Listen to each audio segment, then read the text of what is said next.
All right, bang, bang. The stacks of the week. We're going to go over our top three games. No particular order of the stacks we like because we like all three of them. Now, ideally, you would want to have a game that has a point spread, 5 points or less, because you want these games to be close. You want all the star players to be playing. And then also you want to look at the game totals. Typically, you want to have a game total above a 50 is what you would ideally have. Now, there's always exceptions to that. Dustin and Price, we got everybody here. I think we got a few good stacks here. Which one do y'all want to go over first? You want to go over the Atlanta KC? Yeah, Sure. that works. All right. So Dustin, what's kind of your thoughts with Patrick Mahomes is the most obvious stack, but who do you want to stack him with? It gets expensive. Kelsey and Hill. Is Tyreek Hill? It looks like he practiced, but is he going to play? Still questionable. What all are you thinking there? Yeah, I think the biggest problem with that stack is the price, depending on who you're going with, right? You get a little leverage in Bell this week. You want to go that route, which I don't necessarily know that I'm sold on, just because Kansas City doesn't run the ball a ton, and Le'Veon doesn't catch a lot of passes.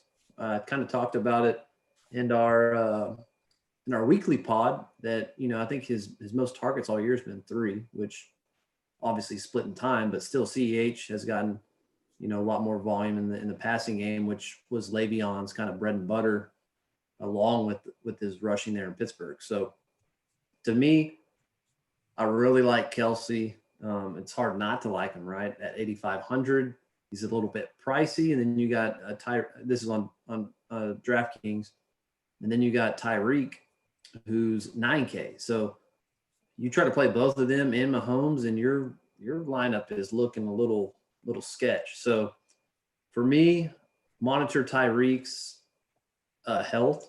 Hamstring, soft tissue for a really explosive guy like that's always worrisome. He can come out first play and pull his hammy. So for me, if I'm looking at that stack, I'm looking at Mahomes, Kelsey, at least at this juncture in the week.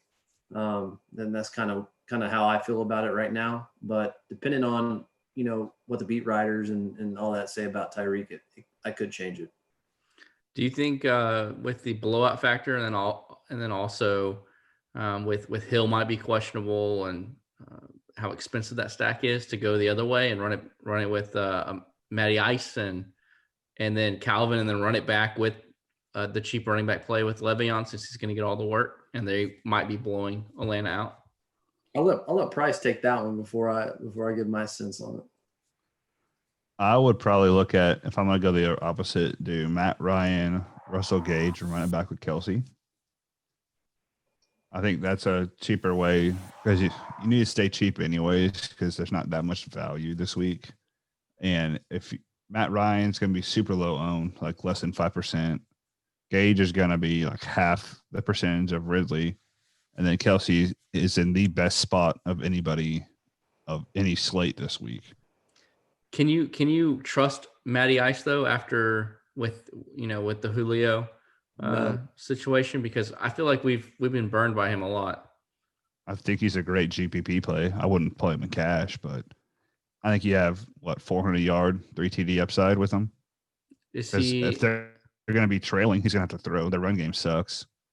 So he's going to throw the ball a lot. Would you say right now you would put the Matty Ice stack with Gage and running back Kelsey as a top 3 type of stack if you do a 3 max entry, or is it more deeper than that? It'd be like, just want to clarify I play that. 20. Yeah, how about you, Dustin? I'm in the same boat, MME all the way if you're going Matt Ryan, because there's a lot of potential to fail there. And Kansas City has defended the pass pretty well all year. Obviously their defense has been leaking as of late, though. The last month, you see some issues there, and yeah, I think they've played down to some competition for sure. Both, overall the team. You've seen it, a couple weeks now. So, Atlanta could come out and get on top. Atlanta, hasn't played bad as of late. Ridley's been really good the last 2 weeks. So, I like him. I talked about him in our wide receiver video. He's going to see 12 to 16 targets. And so I like him on a stack. But then you get, like Price said, into the price point, right? Because Ridley's 8,500. And then you run it back with Tyreek or Kelsey, and they're 9,000 or 8,500 respectively. So it's a tough game to stack for sure. Yeah. So, but I mean, it's a great game to target, but when you really dive into it, it is a pretty tough stack. A game that I think isn't as tough to stack. I'm going to let Price lead us off with the Dallas and Philly game. We all like this game a lot for stacking, but what's your favorite play here for stacking wise, Price? So the two obvious plays are going to be Hurts with Miles Sanders. If Rager's healthy, I know he left hurt last week, but he had 8 targets before he left. Those would be the 3 most popular. But someone like me, I'm going to look at doing Hurts with Alshon and Zach Ertz. Ertz had 7 targets. Alshon had, I think, 3 targets, or actually 2 of them, and then like 3 pass interferences as well. So he technically had 6 targets. Alshon's 3,200. Ertz is 3,100. So you have your quarterback, his top 2 targets. That takes up 13,300. That leaves you what, 37,000 left for DraftKings, and then FanDuel. Hurts is only 8,200, so he's more expensive, but FanDuel is much more touchdown dependent than anything. So him and Miles Sanders on there is a great play. I mean, Dallas, their rush defense is awful, and you have 2 guys who can run for 100 yards on them. If you're going to stack the Philly side, though, you had to, if you don't want to use just them two, you got to find someone cheap. And I think Ertz and Alshon are the really cheap plays. And I absolutely love CeeDee Lamb on the way back. And hopefully we have Zeke out again so we can get another week of Tony Pollard, because I think people will shy away from Pollard now that he's 6,500 instead of 4,500. Or what did he 5,200 last week? Yeah. Yeah, he was down there. He was, yeah. I like actually the Andy Dalton stack, the Ginger Man, right? He's been averaging 18 fantasy points the last few weeks. I think the last 4 weeks. Then you also have the Eagles without their cornerback Darius Slay, Maddox as well. So, and like you said, the options that you can have build around these people, the other pieces outside of this game that you can have are tremendous, right? So CeeDee Lamb, Andy Dalton stack is pretty good, and running back with Miles Sanders would be my go-to for GPPs. For cash, I really love. I like Jalen Hurts all around at this spot with his rushing upside, but to me, I'm leaning more for Jalen Hurts in cash, and to me, the Andy Dalton stack that could be one of my three max lineups. Is that kind of where you fall in line as well, Price, for the stack that you went over? Could that be one of your three max entries? So probably not. I'm going to be super tight on my 3 max. Hurts is in there, but I probably run him naked in a 3 max. Dalton's more of an MME play. If I'm going to use him, I'm going to have him, Cooper, Lamb, and run it back with Sanders. But I'm just super stingy when it comes to playing a 3 max, and I have a stack from the next game we'll talk about, and I'm gonna try and fit Mahomes with Kelsey in one, and then I'll have Mahomes, Hurts, and then probably Goff for my 3 max. Yeah, as of right now. What about you, Dustin? Anything to add to we're talking about your team here, right? We're talking about your Cowboys. So on the Cowboys side, I think, if you're running a Dalton stack, you could. I like the CD. I feel like he's got the most upside right now as far as receivers go. He leads them in targets per route. He gets 7-8 targets per game usually, but Pollard, if Zeke's out, he had 9 targets last week, right? He was way more effective in the pass game. I know he had the long run at the end. But you take that out. I mean, he had 9 targets for 60 something yards in the air. So he's super involved, great pass catching out of the backfield. And so I feel like you could easily do a stack with him, or do like you said, like Price said, run Jalen naked because of his rushing upside, and then run it back with a CD and a Pollard or something of that nature. Kind of a weird stack where you run the quarterback naked and then come back with two players on the other team. So you can go a lot of ways in this game. You got Ertz who got a lot of targets. Rager, if he's healthy, if he's out, and then you got Alshon that's going to shoot up there. So yeah, I mean there's a lot of different routes you can go. I think the safest bet is Hurts. We're all on him this week. He's got more rushes than any other quarterback. So in the past 2 weeks, so you got to like that. Yeah, a couple stats also with Jalen Hurts and targeting the tight end position. He's in the 2 games. First off, Goddard as well, you could say, is in play. He's had 14 targets the last 2 weeks under Hurts. But a cool stat is Jalen Hurts is targeting the tight ends 33% of his passes over his first 2 starts. And as Dustin should know, the Cowboys struggle versus the tight ends, and they rank second worst in the NFL at covering tight ends. Struggle against everything. Yeah, but I mean, the second worst in the NFL against tight ends. So, and the Eagles have 2 good tight ends. So, well, part of that is because they do a lot of 2 tight ends, because with the running ability of Hurts, and it's pile them in there, and then and that's how he gets the guys wide open, because they're so worried about the run, because you got Miles Sanders who's can pop off at any time. Then you got Hurts who's really athletic, and then all of a sudden you're popping it to the tight ends. Well, they also have to do 2 tight ends because they don't have the weapons outside that you would like.